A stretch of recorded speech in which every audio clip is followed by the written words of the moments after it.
Rangkuman informasi pilihan dari berbagai kabupaten dan kota di Jawa Timur segera hadir dalam Buletin Jawa Timur. Buletin Jawa Timur.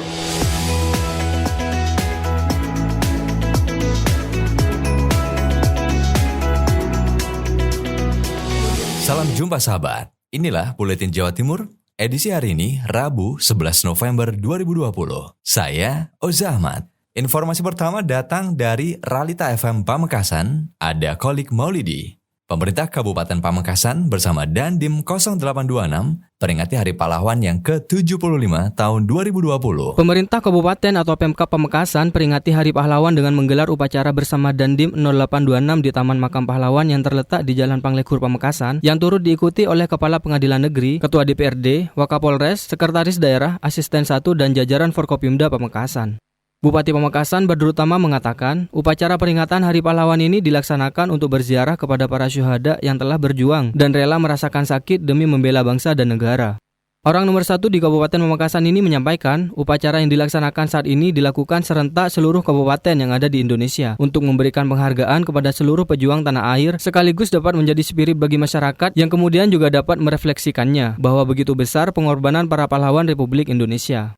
Upacara ini dilaksanakan untuk berziarah pada para syuhada, para pejuang yang syahid membela bangsa dan negara. Upacara ini sebagai wujud untuk memberikan penghormatan, memberikan penghargaan kepada para pahlawan, kepada seluruh para pejuang yang syuhada. Dan yang kedua, refleksi Hari Kemerdekaan 10 November ini intinya harus menjadi spirit bagi kita untuk merefleksikan begitu besar perjuangan para pahlawan kita.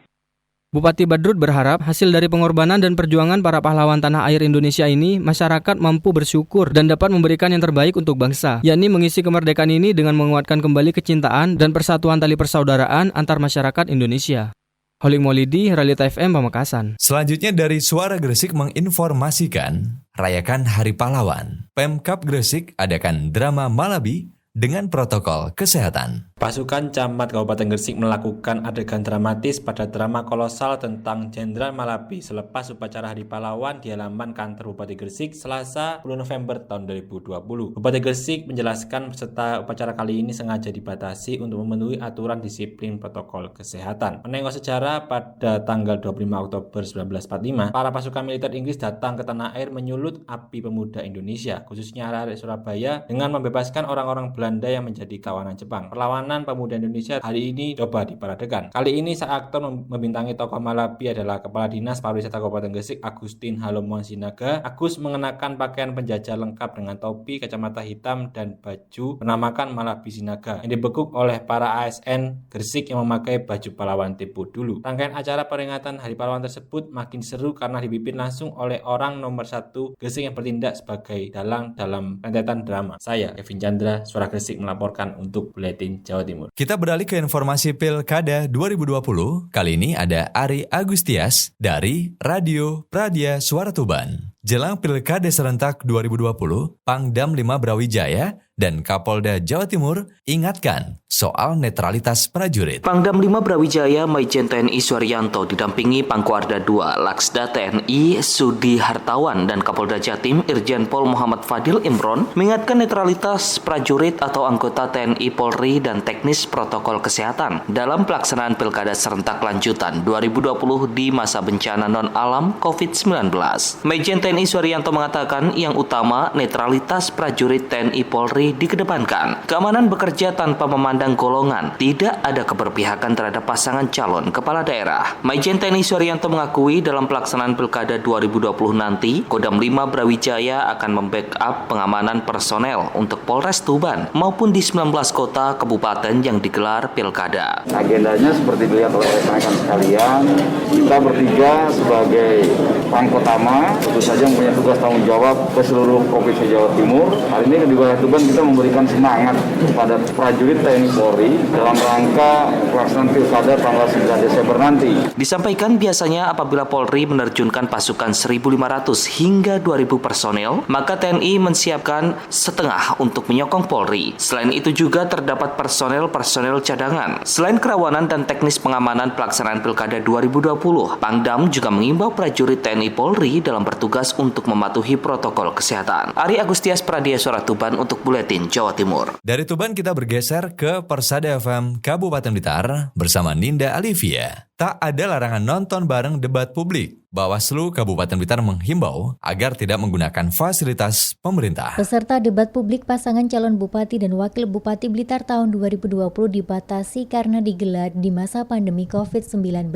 Ada 3 kali debat, pertama dilakukan pada 23 Oktober, kedua 18 November, dan yang ketiga 4 Desember. Terkait dengan nonton bareng debat publik, Ketua Bawaslu Kabupaten Blitar Abdul Hakam Solahuddin menyebut tidak ada aturan yang melarangnya, namun ia berpesan agar menerapkan protokol kesehatan dengan ketat. Selain itu, Bawaslu juga menghimbau agar nonton bareng debat tidak dilakukan di fasilitas pemerintahan, sebab ada larangan menggunakan fasilitas ataupun difasilitasi daerah. Di sisi lain, tempat pemerintahan harus menjaga sikap netral sehingga bisa dilakukan di tempat lain, misalnya di posko tim pemenangan dan lain-lain. Monggo nobar di poskonya dengan menerapkan protokol kesehatan. Monggo lah, jangan di kantor pemerintahan. Kan lebih baik lihat TV, dengarkan radio, pakai streaming. Yang penting bahwa visi misi yang disampaikan oleh kedua belah pihak pasangan calon itu kan bisa diterima dengan baik oleh seluruh masyarakat. Hakam menambahkan dalam debat publik yang terpenting visi misi para pasangan calon tersampaikan dengan baik kepada masyarakat. Maka dari itu lebih baik masyarakat melihat debat publik di televisi, streaming, ataupun mendengarkan radio. Ninda Alivia, Radio Persada FM Blitar. Berikutnya ada Amanda dari Suara Madiun. Perpus Kota Madiun rencananya buka. SOP pelayanan dan sarana prasarana mulai disiapkan. Sejak pandemi COVID-19 menyebar di Kota Madiun, Perpustakaan Kota Madiun menutup pelayanan baca di tempat untuk umum. Peminjaman buku dilakukan secara online atau melalui aplikasi e-Madiun. Namun seiring tingginya permintaan masyarakat, Dinas Perpustakaan dan Kearsipan Kota Madiun mewacanakan untuk membuka kembali layanan baca buku di tempat. Untuk itu, berbagai persiapan pun dilakukan. PLT Kepala Dinas Perpustakaan dan Kearsipan Kota Madiun, Dr. Resti Lestantini menuturkan, perpustakaan sudah menyusun SOP jika diizinkan buka kembali. Di antaranya, menyediakan tempat cuci tangan dan hand sanitizer di setiap sudut. Selain itu, menyiapkan alas kaki bagi pengunjung sebelum memasuki area baca. Lebih lanjut, Resti menjelaskan, perpustakaan kota tetap membatasi jam berkunjung jika diizinkan melayani baca buku di tempat, yakni sepekan hanya 3 kali. Senin dan Selasa mulai pukul 9 pagi sampai dengan 11 siang dan pengunjung hanya diberi waktu paling lama 1 jam berada di dalam perpustakaan, serta ditambah hari Rabu untuk penggunaan komputer di dalam perpustakaan. Demi mengoptimalkan pelayanan dan tetap mematuhi protokol kesehatan di masa pandemi COVID-19 ini, pustakawan akan mendampingi pengunjung dan mengambilkan buku pesanan yang sudah dipilih melalui sistem OPEC atau Online Public Access Catalog. Untuk itu, pengunjung cukup meletakkan di kotak yang sudah disediakan jika sudah selesai membaca.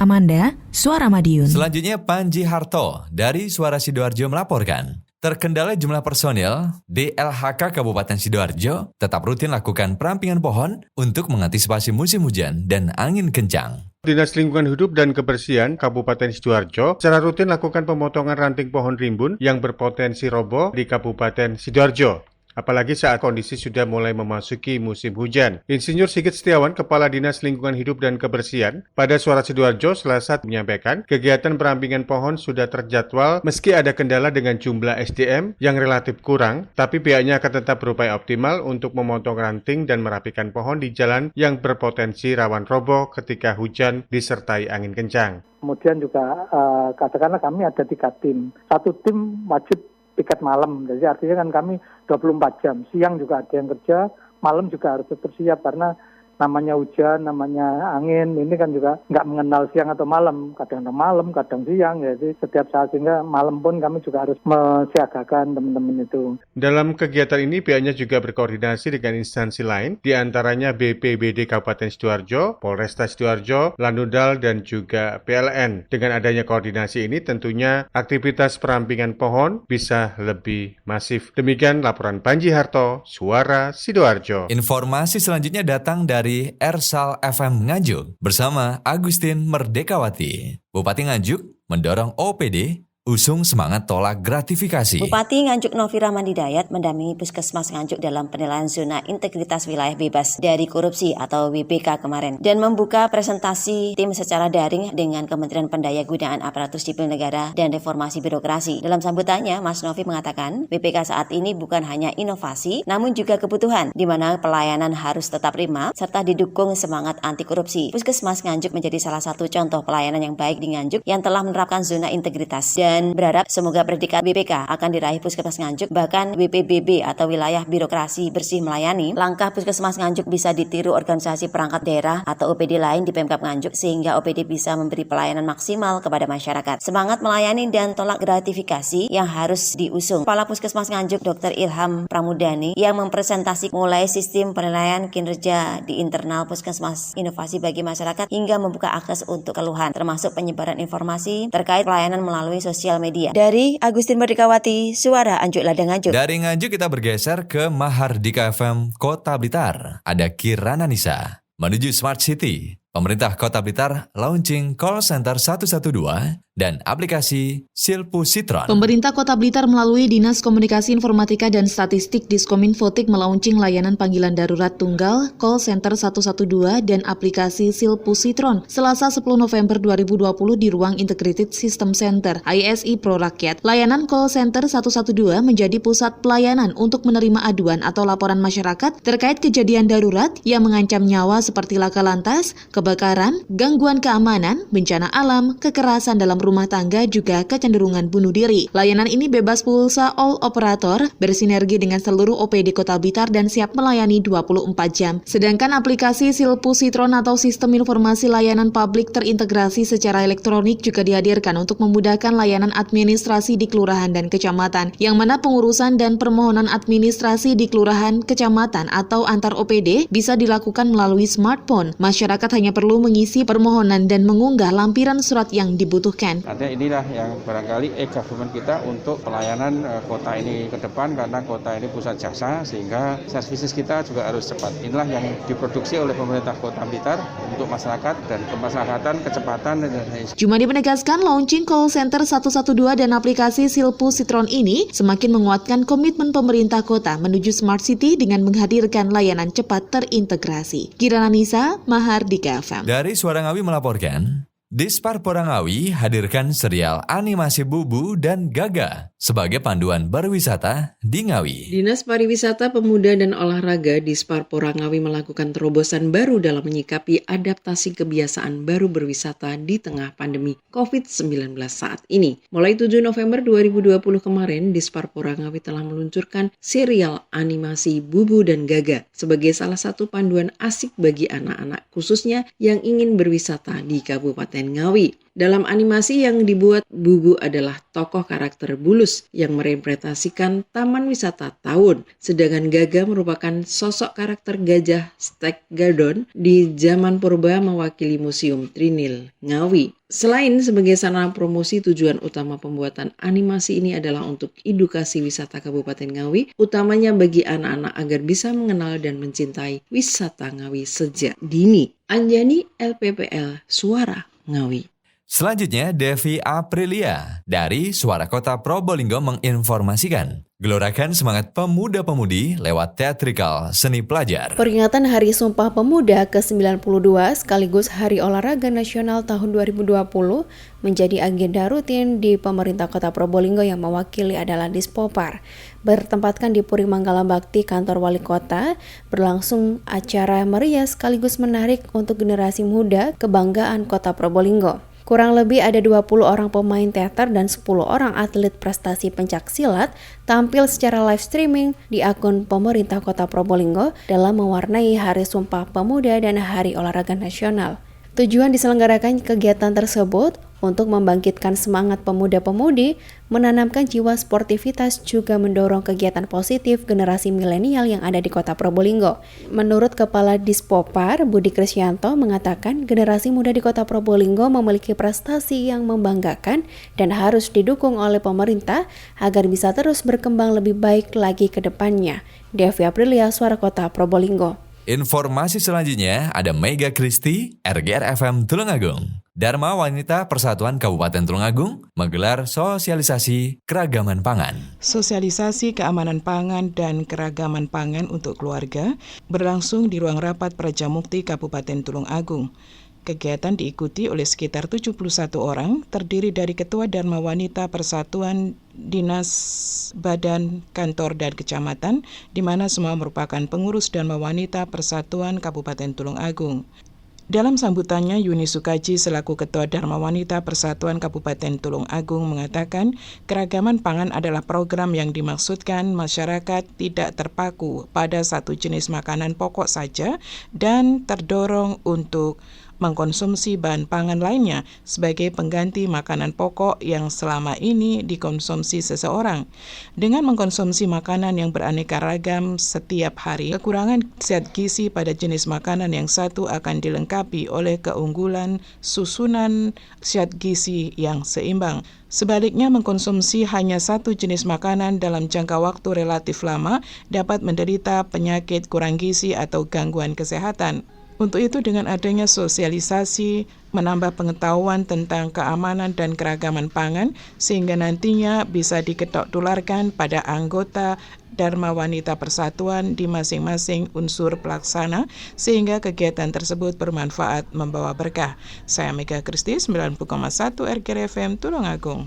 Informasi terakhir datang dari Suara Lumajang. Ada Bobby Wijayanto. Pawon Urip mengajak masyarakat berdaya mandiri dalam ketahanan pangan dan gizi keluarga. Pawon Urip ajak masyarakat berdaya serta mandiri dalam ketahanan pangan dan gizi keluarga. Hal itu disampaikan Nyonya Musfarina Torik, Ketua Tim Penggerak PKK Kabupaten Lumajang saat penilaian lomba Pawon Urip di Desa Kabuaran, Kecamatan Kunir, Senin kemarin. Lingfarin Sapan Akrab Ketua TPPKK Kabupaten Lumajang menjelaskan bahwa penilaian lomba Pawon Urip tingkat kabupaten dilaksanakan mulai tanggal 2 hingga 18 November 2020. Dirinya menyampaikan tujuan lomba tersebut untuk mengungkit kembali kepekaan dan rasa sosial masyarakat atau gotong royong, serta kepedulian masyarakat terhadap warga sekitar di tengah pandemi COVID-19. Lingfarin mengungkapkan bahwa salah satu indikator dalam penilaian lomba ini adalah pengelolaan limbah plastik. Dirinya berharap dengan adanya Pawon Urip ini, masyarakat tidak hanya tahan pangan dan gizi, namun juga turut serta membantu Pemkab Lumajang mengurangi penggunaan sampah plastik. Bobby Wijayanto, Suara Lumajang FM, mengabarkan. Sahabat, demikian Buletin Jawa Timur untuk edisi hari ini. Saya Uzahmat, sampai jumpa di Buletin Jawa Timur edisi selanjutnya. Rangkuman informasi pilihan dari berbagai kabupaten dan kota di Jawa Timur baru saja sahabat dengarkan dalam Buletin Jawa Timur. Buletin Jawa Timur. Buletin Jawa Timur bisa sahabat dengarkan Senin sampai Jumat jam 8 pagi dan 4 sore. Disiarkan serentak di Lembaga Penyiaran Publik Lokal Suara Sidoarjo, Persada Kabupaten Blitar, Mardika Kota Blitar, Ralita Pamekasan, Suara Sampang, Suara Kota Probolinggo, Suara Lumajang, Suara Pasuruan, Blambangan Banyuwangi, Wika Mojokerto, Suara Gresik, Pradia, Suara Tuban, Malawapati Bojonegoro, Ersal Nganjuk, Suara Madiun, Suara Ngawi, Suara Pacitan, Praja Angkasa Trenggalek, Magetan Indah, dan RGR Tulungagung. Persembahan dari Asosiasi Lembaga Penyiaran Publik Lokal Jawa Timur.